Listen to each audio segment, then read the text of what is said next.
Los gemelos del rico tenían pesadillas hasta que llegó la mucama y el secreto, los gritos desgarradores que atravesaban la madrugada en la lujosa residencia de las Lomas de Santa Fe eran tan regulares como el amanecer. Cada noche, exactamente a las 3:17 a.m., los gemelos Mateo y Santiago despertaban entre alaridos que helaban la sangre, llamando a una madre que ya no existía.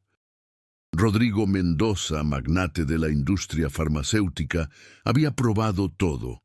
Los mejores psiquiatras infantiles del país, especialistas en trauma venidos desde Estados Unidos, medicamentos, terapias alternativas, hasta chamanes que prometían limpiar las energías negativas de la casa.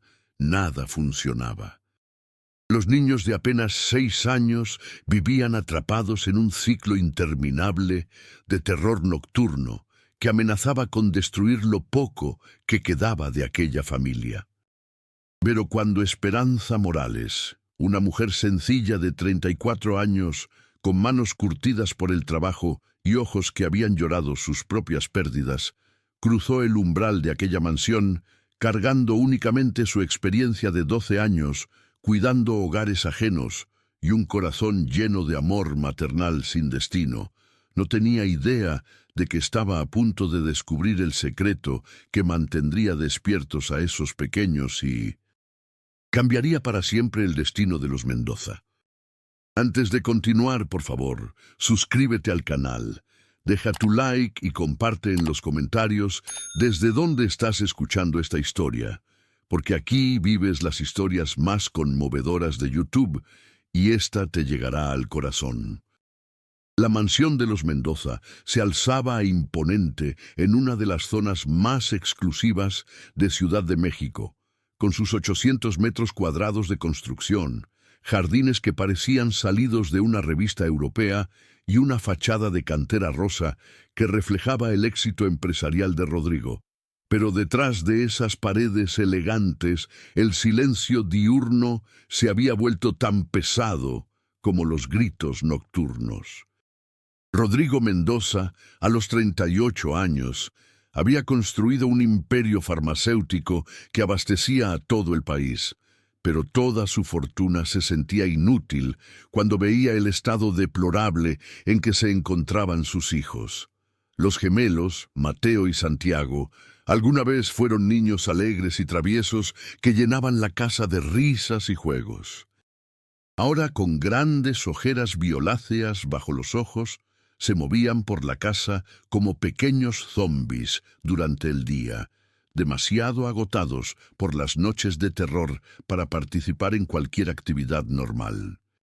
Habían perdido peso considerable, sus calificaciones escolares se habían desplomado y los maestros constantemente enviaban reportes preocupantes sobre su comportamiento retraído y su tendencia a quedarse dormidos en clase.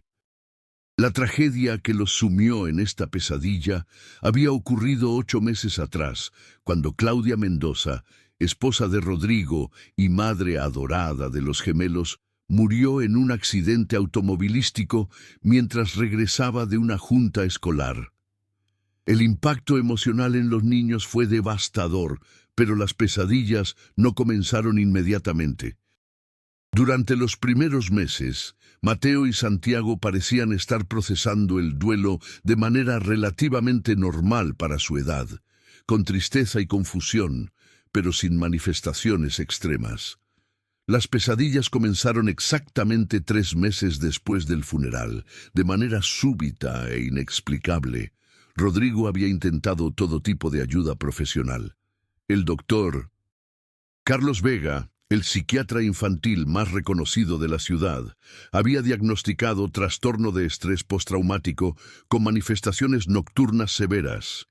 La doctora Patricia Hernández, especialista en terapia de juego, había trabajado con los niños durante semanas, sin lograr siquiera que verbalizaran el contenido de sus pesadillas. Los gemelos se despertaban gritando, temblando violentamente, con los ojos abiertos pero sin reconocer a su padre, y tardaban hasta 1 hora en calmarse lo suficiente para volver a dormir, solo para repetir el ciclo pocas horas después. El personal doméstico de la casa había rotado constantemente. Ninguna empleada lograba soportar más de unas semanas los gritos nocturnos combinados con el ambiente de tristeza permanente que se respiraba en la residencia. Rodrigo se había vuelto una sombra de sí mismo, funcionando con apenas 3 horas de sueño interrumpido cada noche, tratando de mantener a flote su empresa mientras veía a sus hijos deteriorarse día a día.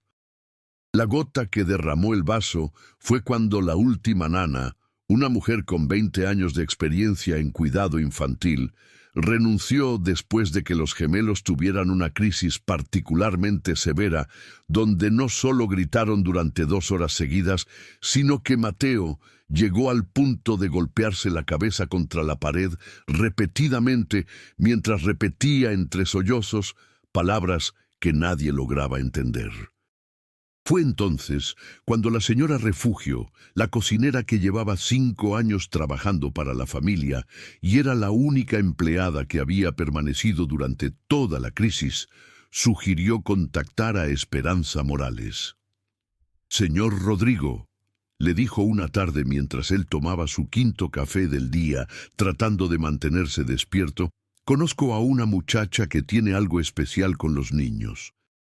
Se llama Esperanza y ha trabajado en casas donde había situaciones difíciles. No sé si podrá ayudar, pero los niños la buscan cuando ella está cerca. Tiene una manera». Rodrigo, desesperado y sin más opciones, decidió darle una oportunidad. Esperanza Morales llegó a la casa de los Mendoza un lunes por la mañana, cargando una pequeña maleta de tela desgastada y vistiendo un uniforme impecablemente limpio, aunque claramente remendado en algunos lugares. A los 34 años, su rostro mostraba las líneas que deja el trabajo duro, pero sus ojos conservaban una calidez que hablaba de un corazón que, a pesar de sus propias pérdidas, aún creía en la posibilidad de sanar. Esperanza había perdido a su único hijo, un niño de 4 años llamado Miguel, en una epidemia de dengue 5 años atrás. Su esposo, devastado por la pérdida, había abandonado el hogar 6 meses después, dejándola sola con una deuda médica imposible de pagar y un vacío en el alma que parecía inconsolable. Desde entonces, había encontrado en el cuidado de niños ajenos una forma de honrar la memoria de su Miguel y de canalizar todo el amor maternal que ya no tenía destino. Durante sus 12 años, trabajando en casas de familias acomodadas de la Ciudad de México, Esperanza había desarrollado una reputación especial.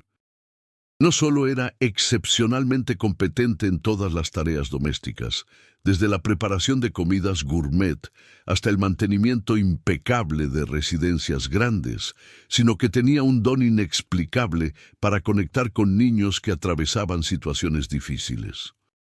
Había trabajado en la casa de una familia donde el hijo menor tenía autismo severo y logró que el niño, que nunca había establecido contacto visual con nadie, empezara a buscar su mirada y a aceptar su abrazo.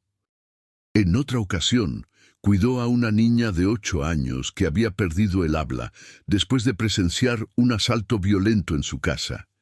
Y bajo el cuidado paciente de Esperanza, la pequeña volvió a comunicarse gradualmente. Rodrigo la recibió en su oficina dentro de la casa, un espacio elegante con vistas al jardín donde había instalado una pequeña área de juegos que los gemelos ya no utilizaban. Esperanza se sentó al borde de la silla de cuero, con las manos entrelazadas sobre el regazo, escuchando atentamente mientras Rodrigo describía la situación de sus hijos. «Señor Mendoza», dijo Esperanza con voz suave pero firme, «he trabajado con niños que han pasado por traumas. No prometo milagros, pero sí puedo prometer que voy a amarlos y cuidarlos como si fueran míos, y a veces eso es suficiente para que un niño empiece a sanar». Su sinceridad y la forma natural en que habló de amor sin aspavientos convenció a Rodrigo de darle una oportunidad. Los gemelos estaban en su recámara cuando Esperanza subió a conocerlos, acompañada por Rodrigo. Mateo y Santiago compartían una habitación espaciosa, decorada con motivos de dinosaurios, llena de juguetes caros que permanecían sin tocar desde hacía meses. Los niños estaban sentados en sus camas respectivas, viendo caricaturas en una tablet con expresiones vacías, todavía en pijama, aunque ya eran las 2 de la tarde. Cuando Rodrigo anunció la presencia de Esperanza, los gemelos levantaron la vista con la misma expresión de desinterés cansado que mostraban ante cualquier novedad. «Hola, Mateo. Hola, Santiago», dijo Esperanza agachándose para quedar a la altura de ellos. «Soy Esperanza y vengo a ayudar a cuidar su casa y a cuidarlos a ustedes. Me dijeron que son muy inteligentes y que les gustan los dinosaurios».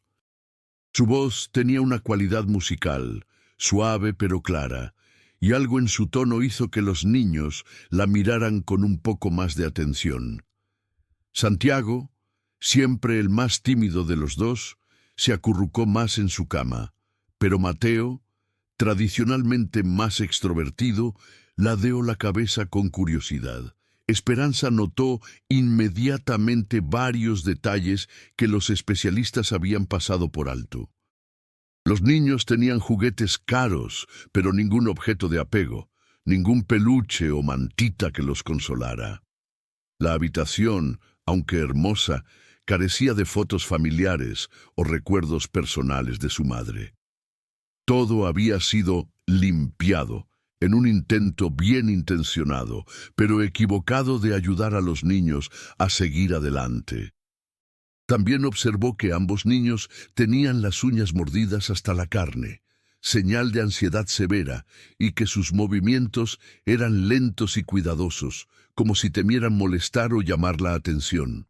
«¿Saben qué?», dijo Esperanza sentándose en el piso entre las dos camas. «Cuando era pequeña, tenía pesadillas terribles. Me despertaba gritando cada noche y mi mamá no sabía qué hacer. Pero mi abuelita sabía un secreto». Los ojos de ambos niños se enfocaron en ella con el primer destello de interés genuino que habían mostrado en meses. «¿Qué secreto?», preguntó Mateo con voz ronca por el desuso. «Mi abuelita me enseñó que las pesadillas vienen cuando nuestro corazón está muy triste y no sabe cómo decirlo con palabras. Entonces el corazón trata de hablar mientras dormimos, pero como está confundido, las palabras salen como gritos de miedo en lugar de lágrimas de tristeza». Esperanza habló con naturalidad, sin el tono condescendiente que los terapeutas habían usado, tratando a los niños como personas capaces de entender conceptos complejos. «Ustedes creen que sus corazones están tristes». Santiago, para sorpresa de todos, asintió lentamente. Era la primera vez en meses que respondía a una pregunta directa sobre sus sentimientos. «Mi corazón duele», murmuró, «pero no sé dónde me duele». Mateo lo miró y agregó: «A mí también me duele, pero papá dice que tenemos que ser fuertes». Esperanza sintió que el corazón se le apretaba. Ahí estaba el problema que todos los especialistas habían pasado por alto. Los niños estaban reprimiendo su duelo durante el día para proteger a su padre, quien claramente estaba luchando con su propio dolor, y toda esa tristeza acumulada se manifestaba por las noches cuando su control consciente disminuía. «¿Saben qué?», dijo Esperanza. «Ser fuerte también significa llorar cuando necesitamos llorar. Los corazones fuertes sienten todo muy profundo, por eso a veces duelen más». Rodrigo, que observaba desde la puerta, se dio cuenta de que en 5 minutos Esperanza había logrado más comunicación emocional con sus hijos que todos los terapeutas en 8 meses. Los niños no solo estaban hablando, sino que por primera vez estaban expresando sus sentimientos reales en lugar de las respuestas ensayadas que daban a los doctores. Esperanza, dijo Santiago tímidamente. ¿Tú también tienes pesadillas? La pregunta era inesperada y directo al corazón. Esperanza decidió ser completamente honesta. Sí, Santiago, yo también tuve pesadillas cuando perdí a mi hijito. Él era un poquito más chico que ustedes y se llamaba Miguel. Los ojos de ambos niños se abrieron con comprensión. Finalmente, habían encontrado a un adulto que entendía realmente lo que significaba perder a alguien que amabas. ¿Tu hijito está con nuestra mami?, preguntó Mateo con una inocencia que partió el corazón de todos los presentes. Yo creo que sí, respondió Esperanza con honestidad. Y creo que los dos están cuidándonos desde donde están. Por primera vez en 8 meses, Santiago se levantó de su cama y caminó hacia Esperanza. Sin decir palabra, se acurrucó en su regazo. Mateo, viendo a su hermano, hizo lo mismo del otro lado. Los tres se quedaron así en silencio, mientras Esperanza abrazaba a los niños y ellos finalmente se permitían sentir la tristeza que habían estado reprimiendo. No fueron las lágrimas dramáticas de una crisis, sino el llanto suave y necesario de un duelo que finalmente podía expresarse de manera segura. Rodrigo, observando desde la puerta, sintió sus propios ojos llenarse de lágrimas al ver a sus hijos relajarse por primera vez en meses. Esa tarde, Esperanza estableció una nueva rutina. En lugar de tratar de distraer a los niños de su tristeza, creó espacios seguros para que la sintieran. Preparó la merienda en la cocina mientras Mateo y Santiago la ayudaban con tareas pequeñas, y durante esa actividad simple, los niños comenzaron a hablar naturalmente sobre su madre. «Mami hacía galletas en esta mesa», comentó Santiago, tocando la superficie de mármol. «Sí», agregó Mateo, «y siempre se ensuciaba la ropa con harina». En lugar de cambiar de tema o decir que no debían estar tristes, Esperanza los animó a seguir recordando. «¿Qué más hacía su mami que les gustaba?», preguntó mientras batía la masa para unas galletas sencillas. «Nos cantaba cuando teníamos miedo», dijo Santiago, «y nos dejaba dormir en su cama cuando llovía mucho», agregó Mateo.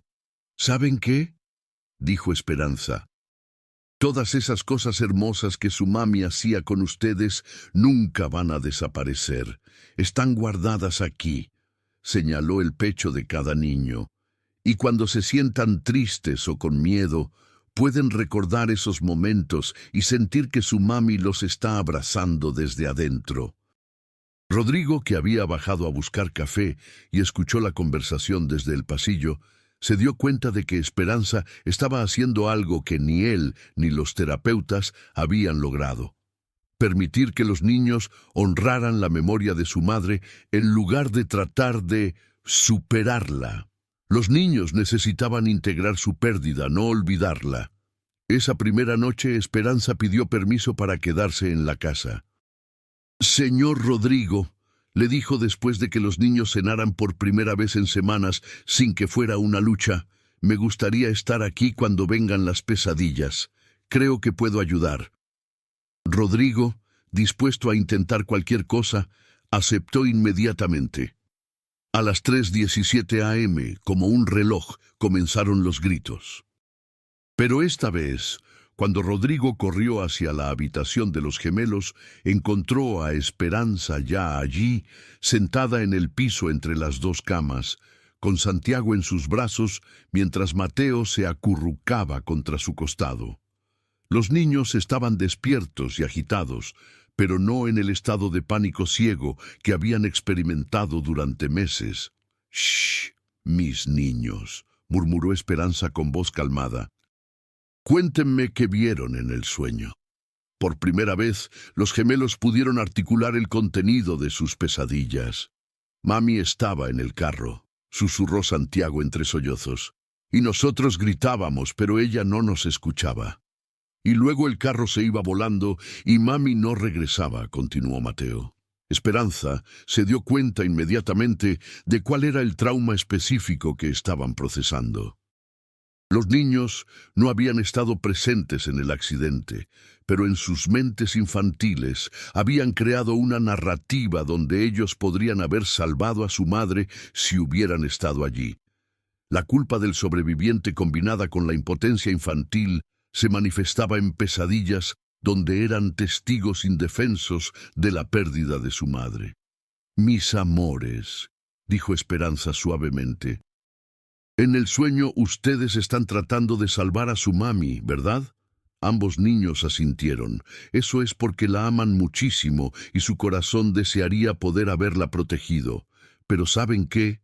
Su mami no necesitaba que la salvaran. Ella ya estaba completa porque ustedes la habían hecho la mami más feliz del mundo.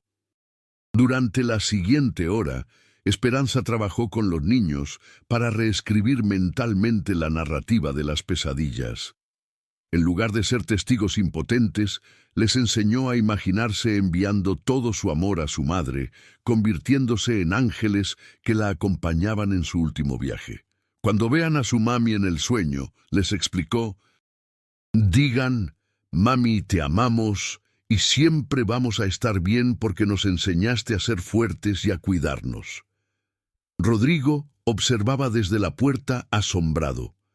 En una noche, Esperanza había logrado lo que meses de terapia no pudieron, darles a sus hijos herramientas para procesar activamente su trauma en lugar de ser víctimas pasivas de él.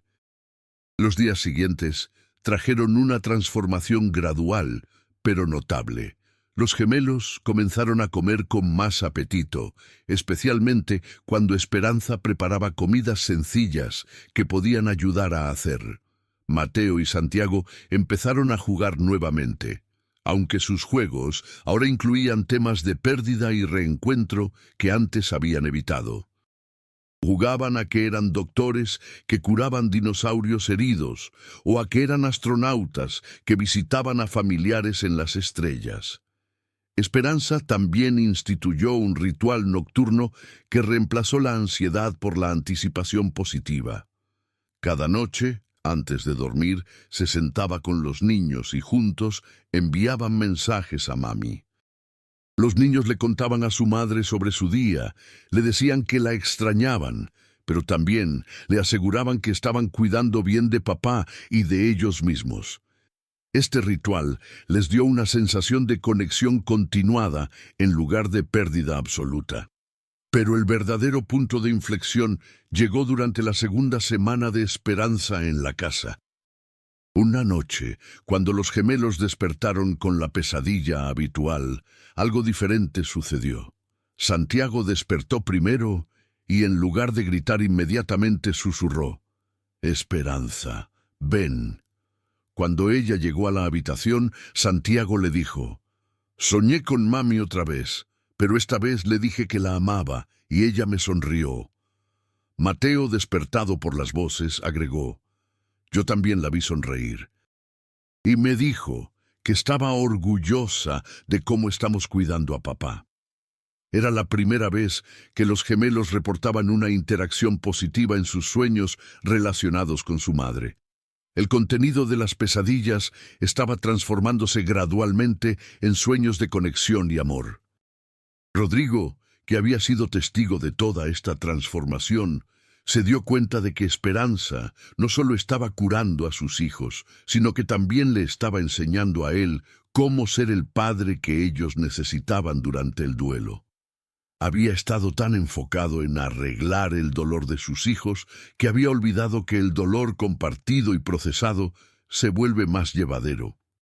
Una tarde, mientras Esperanza organizaba la habitación de los niños, Mateo la sorprendió con una pregunta directa. «Esperanza, ¿te vas a quedar con nosotros para siempre?» La pregunta tocó el corazón de todos los miedos y esperanzas que se habían estado gestando en esa casa durante semanas. «¿Te gustaría que me quedara?», preguntó Esperanza, sentándose en la cama para quedar a la altura del niño. «Sí», respondió Mateo sin dudar, «porque contigo no tengo miedo de estar triste, y Santiago también está mejor contigo». Como invocado por su nombre, Santiago apareció en la puerta de la habitación. ¿Esperanza se va a ir?, preguntó con ansiedad evidente. No me voy a ningún lado, prometió Esperanza, pero quiero que sepan que ustedes ya están mucho más fuertes. Ya aprendieron que pueden sentir tristeza sin que los lastimente y que pueden recordar a su mami con amor en lugar de solo con dolor. Eso significa que van a estar bien, esté yo aquí o no. Pero Santiago, con la intuición especial de los niños, hizo la pregunta que cambiaría todo. ¿Pero tú quieres quedarte o solo lo haces porque es tu trabajo? La honestidad brutal de la pregunta hizo que Esperanza se detuviera. En las semanas que había pasado con los gemelos, había redescubierto una parte de sí misma que pensó que había perdido para siempre con Miguel. No solo era competente cuidando a estos niños, sino que los amaba genuinamente. Quiero quedarme, admitió Esperanza, porque ustedes ya no son solo mi trabajo, son mis niños del corazón. Fue una declaración simple pero revolucionaria. Por primera vez, desde la muerte de Miguel, Esperanza se permitía amar a otros niños no como sustitutos, sino como nuevas fuentes de amor maternal. Esa noche, cuando Rodrigo llegó a casa del trabajo, encontró una escena que no había visto en 8 meses. Sus hijos jugando activamente en la sala, mientras Esperanza leía un libro cerca, supervisando pero sin sobreproteger. Los niños corrieron hacia él con energía genuina, contándole sobre su día de manera animated y detallada. «Papá», dijo Santiago mientras cenaban, «hoy le dijimos a mami en nuestro mensaje nocturno que Esperanza nos está enseñando a estar bien. ¿Crees que mami está contenta?» Rodrigo miró a Esperanza, que sonrió alentadoramente, y respondió, «Estoy seguro de que mami está muy contenta de ver que tienen a alguien que los ama tanto». Fue entonces cuando Mateo hizo la observación que sorprendió a todos. «Papá, ¿sabes qué? Esperanza se parece un poquito a mami cuando sonríe». Rodrigo miró a Esperanza realmente por primera vez desde que había llegado. No como una empleada competente, sino como una mujer. Era cierto que había algo en su manera de sonreír, una calidez genuina en los ojos que recordaba la forma en que Claudia miraba a los niños. «No es que se parezca», corrigió Santiago con sabiduría de 6 años. «Es que ama igual que mami». La observación del niño fue tan acertada que dejó a ambos adultos sin palabras. Esperanza amaba con la misma intensidad incondicional, la misma dedicación completa, la misma alegría genuina en los pequeños momentos cotidianos. Esa noche, después de que los niños se durmieran pacíficamente por primera vez en 8 meses, Rodrigo buscó a Esperanza en la cocina, donde estaba preparando los almuerzos escolares para el día siguiente. «Esperanza», dijo, sentándose en uno de los bancos altos del desayunador, «necesito agradecerte. Has hecho un milagro con mis hijos». «No fue un milagro», respondió Esperanza modestamente. «Solo necesitaban a alguien que entendiera que el amor y la pérdida pueden existir juntos, sin cancelarse». Mientras envolvía los sándwiches con cuidado, agregó, «Sus hijos son extraordinarios, señor Rodrigo. Claudia hizo un trabajo hermoso con ellos». Era la primera vez que alguien mencionaba a su esposa por nombre sin que Rodrigo sintiera una puñalada de dolor insoportable. En la voz de Esperanza, el nombre de Claudia sonaba honrado, no enterrado. «Ella habría querido que fueran felices», murmuró Rodrigo, «pero yo no sabía cómo ayudarlos a hacerlo otra vez». «Usted los ama profundamente», observó Esperanza. «Solo necesitaba aprender que el amor no significa proteger a alguien del dolor, sino acompañarlo mientras lo atraviesa». Era una lección que Esperanza había aprendido dolorosamente con la pérdida de Miguel y que ahora podía transmitir con la autoridad de quien había caminado por el mismo sendero. Durante las siguientes semanas, la transformación en la casa de los Mendoza fue completa. Los gemelos regresaron a la escuela con energía renovada. Sus maestros reportaron una mejora notable en su concentración y participación. Y más importante aún, volvieron a ser amigos. Las pesadillas no desaparecieron completamente, pero cuando ocurrían, los niños tenían herramientas para procesarlas y volver a dormir sin crisis. Rodrigo también comenzó a sanar. Viendo a sus hijos recuperar la alegría, se permitió gradualmente aliviar la carga de culpa que había estado cargando. Esperanza, con su sabiduría intuitiva, también lo ayudó a entender que cuidar de sí mismo no era una traición a la memoria de Claudia, sino un regalo para sus hijos, que necesitaban un padre emocionalmente disponible. Una tarde de sábado, mientras los gemelos jugaban en el jardín y Esperanza organizaba la lavandería, Rodrigo se dio cuenta de algo que lo tomó por sorpresa. Por primera vez en 8 meses se sentía genuinamente feliz. No era la felicidad forzada que había tratado de proyectar para proteger a sus hijos, sino una sensación real de bienestar y esperanza. Esa tarde, cuando los niños entraron corriendo desde el jardín, Mateo anunció: «Papá, Santiago y yo decidimos algo importante». Rodrigo, acostumbrado ya a las declaraciones serias de sus hijos, prestó atención completa. ¿Qué decidieron? «Decidimos que queremos pedirle a Esperanza que sea nuestra segunda mami», declaró Santiago con solemnidad. «Porque mami Claudia está en el cielo cuidándonos, pero necesitamos una mami aquí que nos cuide también». Rodrigo miró a Esperanza, que se había puesto roja y parecía no saber dónde meterse. «Niños», dijo suavemente, «esa es una decisión muy importante que los adultos tienen que tomar. ¿Pero tú quieres que Esperanza sea nuestra segunda mami?», insistió Mateo. Rodrigo se dio cuenta de que había llegado un momento de honestidad total. Miró a Esperanza, que lo observaba con una mezcla de esperanza y terror en los ojos, y se dio cuenta de que la respuesta era obvia. «Sí», admitió Rodrigo, «me gustaría mucho que Esperanza fuera parte de nuestra familia para siempre». Era la primera vez que verbalizaba los sentimientos que habían estado creciendo gradualmente durante las semanas de convivencia. No era solo gratitud hacia Esperanza por haber salvado a sus hijos, sino amor genuino por la mujer extraordinaria que había demostrado ser. Esperanza se sentó lentamente en una de las sillas de la cocina, abrumada por la intensidad del momento. Yo también los amo a todos», confesó con voz temblorosa, «pero tienen que entender que soy una mujer sencilla. No tengo educación universitaria. No vengo de una familia rica». «Esperanza», la interrumpió Rodrigo tomando sus manos, «tienes algo que todo el dinero del mundo no puede comprar. Tienes la capacidad de amar de manera que sana, de ver lo que otros no ven, de ser exactamente lo que necesitamos cuando más lo necesitamos. Eso vale más que cualquier título o cuenta bancaria».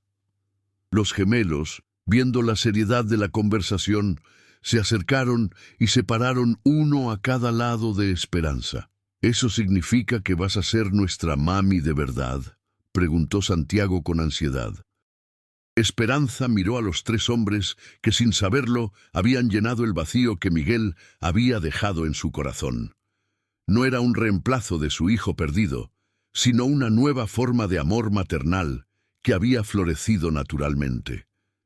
«Sí», susurró, «si su papá me quiere y ustedes me quieren, yo quiero ser su familia para siempre». Los siguientes meses trajeron cambios hermosos y graduales. Rodrigo y Esperanza se casaron en una ceremonia pequeña, pero llena de significado, con Mateo y Santiago como padrinos de honor.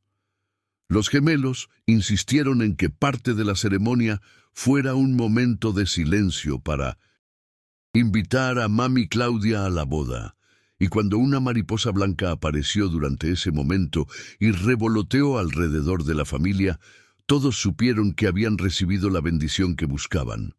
La nueva familia se mudó a una casa más pequeña pero más acogedora en la colonia del Valle, donde Esperanza se sintiera más cómoda y donde los niños pudieran tener recuerdos nuevos sin el peso del pasado.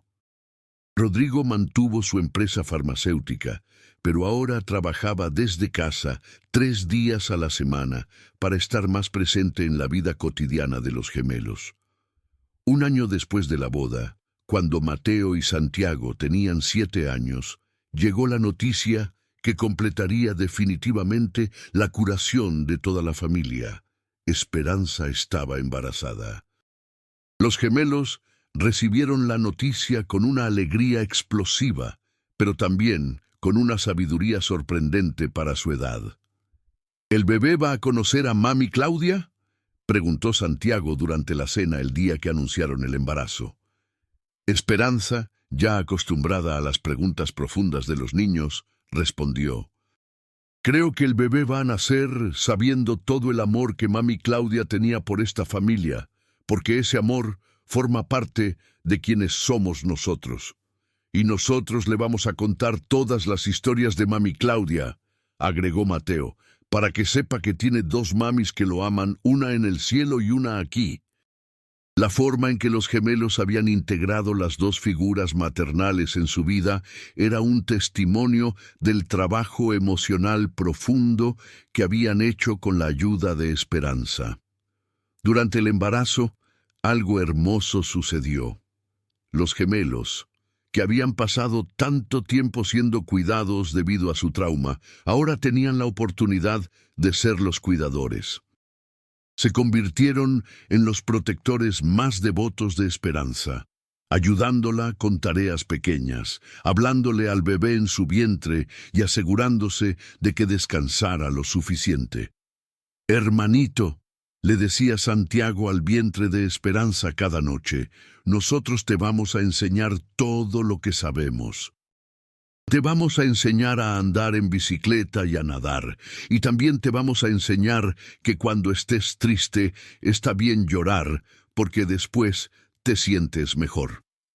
El rol de hermanos mayores protectores completó la curación emocional de Mateo y Santiago.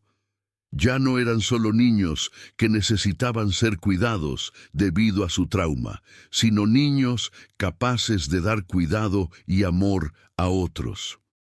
Esta transformación de víctimas a protectores marcó el final definitivo de su período de vulnerabilidad. Cuando nació Elena Mendoza Morales, una niña saludable con los ojos verdes de su padre y la sonrisa dulce de su madre, los gemelos experimentaron por primera vez desde la muerte de Claudia una alegría pura, sin ninguna sombra de tristeza. Elena representaba no un reemplazo de lo que habían perdido, sino una adición hermosa a lo que habían reconstruido. Rodrigo observaba a su familia con asombro constante. Esperanza amamantaba a Elena, mientras Mateo y Santiago hacían sus tareas escolares en la mesa de la cocina, todos conversando sobre sus días de manera natural y amorosa. La casa se llenaba constantemente de risas, conversaciones, pequeñas discusiones normales entre hermanos y el ruido hermoso de una familia que funciona. Las pesadillas de los gemelos habían desaparecido completamente, reemplazadas por sueños donde visitaban a Claudia en jardines hermosos y le contaban sobre su nueva hermana y su vida feliz. Ya no eran sueños de pérdida, sino de conexión continuada y amor eterno. Pero el círculo completo de sanación se cerró un día cuando Esperanza recibió una llamada telefónica que cambiaría nuevamente el destino de su familia. Era la señora Refugio, la cocinera de su antigua casa de trabajo, quien ahora trabajaba para otra familia adinerada de Las Lomas. «Esperanza», le dijo con voz preocupada, «hay una situación aquí que me recuerda mucho a los niños Mendoza cuando tú llegaste. Es una niña de 8 años que perdió a sus padres en un accidente hace 6 meses. Los abuelos que la están criando son buenas personas, pero tienen dinero para todo excepto para lo que la niña realmente necesita. No habla, no juega, no come bien. Se parece mucho a cómo estaban Mateo y Santiago. Esperanza escuchó la descripción y sintió inmediatamente la llamada familiar en su corazón. Habló con Rodrigo esa noche, y ambos supieron sin dudarlo cuál era la respuesta correcta. Su familia había sido bendecida con una curación milagrosa, y ahora tenían la responsabilidad de compartir esa bendición. ¿Qué les parece si ayudamos a otra niña que está pasando por algo similar a lo que ustedes pasaron? Le preguntó Esperanza a los gemelos durante el desayuno del sábado. Mateo y Santiago se miraron con la complicidad que solo los gemelos pueden tener. ¿Podemos enseñarle lo que tú nos enseñaste a nosotros?, preguntó Santiago. «Podemos ayudarla a no tener miedo de estar triste», agregó Mateo. Su instinto inmediato era ayudar, proteger, cuidar. Los niños que habían sido salvados por el amor ahora querían ser instrumentos de salvación para otros. Así comenzó una nueva fase en la vida de la familia Mendoza Morales. Esperanza se convirtió en una especie de especialista informal en niños traumatizados, trabajando con familias que enfrentaban situaciones similares. Rodrigo, inspirado por el trabajo de su esposa, reorientó parte de su empresa farmacéutica hacia la investigación de medicamentos para trastornos de ansiedad infantil, financiando investigaciones que pudieran ayudar a niños como habían sido sus hijos. Los gemelos crecieron sabiendo que su familia era especial, no por el dinero que tenían, sino por la capacidad de amor y sanación que habían desarrollado a través de su propia experiencia de pérdida y recuperación. Se convirtieron en niños excepcionalmente empáticos, siempre atentos a compañeros de escuela que parecían tristes o solos. Cuando Mateo y Santiago cumplieron 10 años, organizaron una fiesta de cumpleaños diferente. En lugar de regalos para ellos, pidieron a todos los invitados que trajeran juguetes para donar a un orfanato. Durante la fiesta, mientras todos los niños jugaban en el jardín, Mateo tomó un micrófono improvisado y dijo algo que dejó a todos los adultos con lágrimas en los ojos. «Queremos agradecer a todos por venir a nuestra fiesta», dijo con la seriedad de un adulto, pero la dulzura de un niño.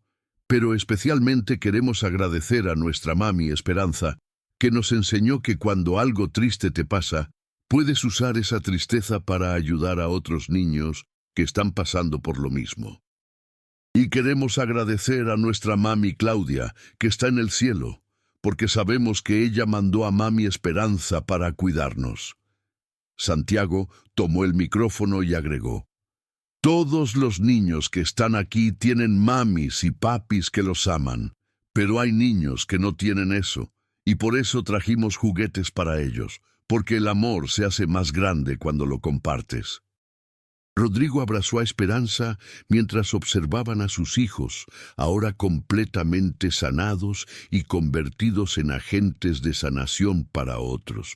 La transformación había sido completa, de una familia rota por la tragedia a una familia fortalecida por el amor que había aprendido a incluir la pérdida como parte de su historia, no como el final de ella. Esa noche, después de que todos los invitados se fueron y Elena dormía pacíficamente en su cuna, los gemelos pidieron hacer su ritual nocturno familiar que habían mantenido durante años.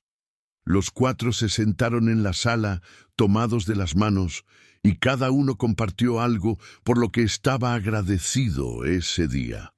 «Estoy agradecido», dijo Mateo, «porque mami Claudia nos amó tanto que su amor atrajo a mami Esperanza a nuestra familia». «Estoy agradecido», continuó Santiago, «porque aprendimos que estar triste por alguien que amas no es malo y que puedes amar a muchas personas al mismo tiempo sin que se acabe el amor». Esperanza, con Elena dormida en sus brazos, dijo: «Estoy agradecida porque 2 niños pequeños me enseñaron que el corazón de una madre nunca se acaba. Solo crece para incluir a más hijos cuando el destino los pone en tu camino». Rodrigo cerró el círculo. «Estoy agradecido porque mi familia me enseñó que la vida no se trata de evitar el dolor, sino de encontrar el amor que hace que el dolor valga la pena». Después del ritual, mientras acomodaban a los gemelos en sus camas, Santiago hizo una pregunta que sorprendió a todos. «Mami Esperanza, ¿crees que cuando seamos grandes, nosotros también vamos a ayudar a niños que estén tristes como estábamos nosotros?» «Creo», respondió Esperanza besando la frente del niño, «que ustedes ya están ayudando. Cada vez que son amables con un compañero que está solo, cada vez que comparten algo con alguien que lo necesita, cada vez que abrazan a alguien que está triste, ya están ayudando». Mateo, desde su cama, agregó una última reflexión. «Entonces somos como Mami Claudia ahora. Ella nos cuida desde el cielo y nosotros cuidamos a otros niños aquí en la tierra». La sabiduría de la observación dejó a ambos padres sin palabras. Años después, cuando los gemelos ya eran adolescentes y Elena una niña de 7 años llena de vida, la familia Mendoza Morales se había convertido en una especie de leyenda en su comunidad. No por su riqueza, sino por su capacidad de transformar tragedias en bendiciones, dolor en compasión, pérdida en amor multiplicado. Esperanza nunca volvió a trabajar como empleada doméstica, pero nunca olvidó las lecciones que aprendió durante esos años de servicio. Ahora dirigía un centro de apoyo para familias en duelo, ayudando a otros padres e hijos a navegar las aguas difíciles de la pérdida. Rodrigo había convertido parte de su empresa en una fundación que proporcionaba apoyo psicológico gratuito a familias de escasos recursos que enfrentaban traumas infantiles. Los gemelos, ahora de 16 años, habían elegido sus carreras futuras, basándose en su experiencia de vida. Mateo quería estudiar psicología infantil para ayudar profesionalmente a niños, como habían sido ellos, mientras Santiago había decidido estudiar medicina para curar no solo cuerpos, sino también corazones rotos. Elena, que había crecido escuchando las historias de cómo su familia se formó, tenía una comprensión natural de la pérdida y el amor que sorprendía a todos. A los 7 años, cuando una compañera de escuela perdió a su mascota, Elena le dijo algo que hizo llorar a la maestra. «Es normal que estés triste. Mi hermano Mateo y mi hermano Santiago me contaron que cuando pierdes a alguien que amas, el amor no se va, solo se guarda en tu corazón de una manera diferente». En el 10º aniversario de la muerte de Claudia, la familia hizo algo que habría sido impensable en los primeros años después de la tragedia. Organizaron una celebración de su vida. Invitaron a todos los amigos y familiares a compartir recuerdos hermosos de Claudia, a contar historias divertidas, a honrar su memoria con alegría en lugar de solo tristeza. Durante esa celebración, Rodrigo se levantó para hacer un brindis que resumía perfectamente el viaje de su familia. «Claudia», dijo mirando hacia el cielo, «nos enseñaste a amar profundamente, y cuando te fuiste, ese amor se convirtió en la semilla de algo aún más hermoso. Nos enseñaste que una familia no se define por estar todos físicamente juntos, sino por mantener el amor vivo sin importar dónde estemos. Esperanza no vino a reemplazarte, vino a continuar lo que tú empezaste. Nuestros hijos tienen 2 madres que los aman, y eso los hace 2 veces más afortunados». Mateo y Santiago, ahora jóvenes de 16 años, habían preparado su propio tributo. «Mami Claudia», dijo Mateo, «gracias por amarnos tanto que tu amor atrajo a Mami Esperanza a nuestra familia. Nos enseñaste que amar no se trata de poseer a alguien, sino de querer lo mejor para ellos siempre. Santiago continuó: y mami Esperanza, gracias por enseñarnos que el corazón puede guardar muchos amores al mismo tiempo sin que ninguno sea menos importante. Aprendimos que no hay límite para cuánto puede amar una persona. Esperanza, ahora de 44 años, con algunas canas que hablaban de años de amor intenso y cuidado constante, cerró la celebración con palabras que resumían la sabiduría adquirida a través del dolor transformado en amor. He aprendido que el destino tiene formas misteriosas de sanar corazones rotos. Yo llegué a esta familia buscando trabajo, pero encontré mi propósito. Claudia, donde quiera que estés, quiero que sepas que tus hijos crecieron sabiendo que fueron amados por ti, y que ese amor los hizo capaces de amar a otros con la misma intensidad. Esa es tu herencia más hermosa. Esa noche, cuando la familia regresó a casa después de la celebración, encontraron algo extraordinario. En el jardín de su casa había brotado espontáneamente un rosal blanco, exactamente en el lugar donde Elena había enterrado una foto de Claudia años atrás, en uno de esos rituales infantiles que parecen insignificantes, pero están llenos de significado. ¿Creen que es una señal?, preguntó Elena con los ojos brillantes de asombro. Los gemelos se miraron con esa comunicación silenciosa que habían desarrollado desde pequeños, y Santiago respondió: creo que es mami Claudia diciéndonos que está feliz de ver cómo creció nuestra familia. Rodrigo y Esperanza se tomaron de las manos mientras observaban a sus 3 hijos examinar el rosal milagroso, y ambos supieron que su historia había llegado al punto perfecto de cierre y nuevo comienzo. Habían logrado algo que muchas familias nunca consiguen: transformar una tragedia en una bendición, convertir el dolor en compasión y crear un legado de amor que se extendería por generaciones. Años más tarde, cuando Elena se convirtió en trabajadora social especializada en duelo infantil, cuando Mateo abrió su consultorio de psicología y Santiago su clínica médica gratuita para niños de bajos recursos, cuando la Fundación Claudia y Esperanza ayudaba a cientos de familias cada año, todos recordarían aquel momento junto al rosal como el símbolo perfecto de su historia familiar.